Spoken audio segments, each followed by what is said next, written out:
one day we will stop legitimizing who we are.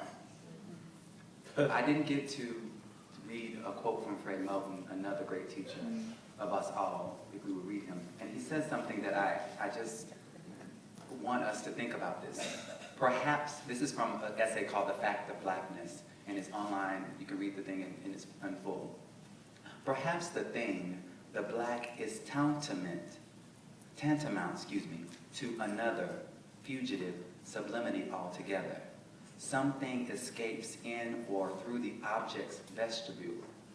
What if the blackness is an object that can be, what if we embrace this idea, like let go of all of these ideas of what we need to justify about who we are and being, and accept that we are objects, that makes us no less subject to do with our objectivity what we want.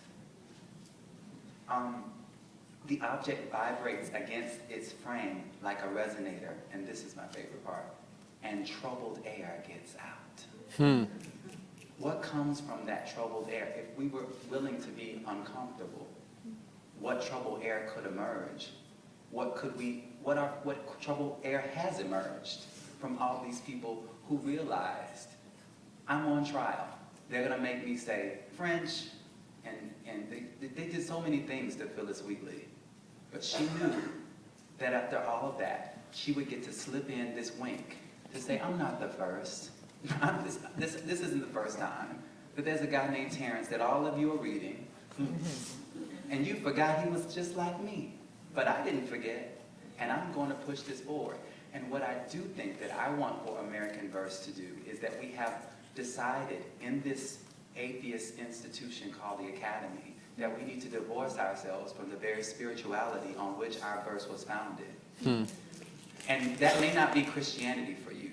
You know, thank God there are those of us who are willing to write books like the New Testament, to engage what we started with, whatever that faith praxis is, because in interrogating it, and objectifying it, and questioning it, and stepping outside of it and inside of it, and willing to look in the mirror from a convex, concave view, what can we say about pushing forward these faith practices that might offer some hope when my nephew says, why do they keep killing us? And how do I believe that God still loves me? You know, why would God let something like this happen? This kind of dystopia perpetuates because they don't necessarily have the foundation. I mean, we are the last generation that really, I think, grew up. My generation, you know, is the last one that it was perfunctory to have some kind of faith praxis. For them, hip-hop is a faith praxis. So then how can we take what they know? And many of them are queer in the ways that are lesbian, gay, transgender, bisexual, maybe not able to express it. So yes, Lauren, I do think that it is this fear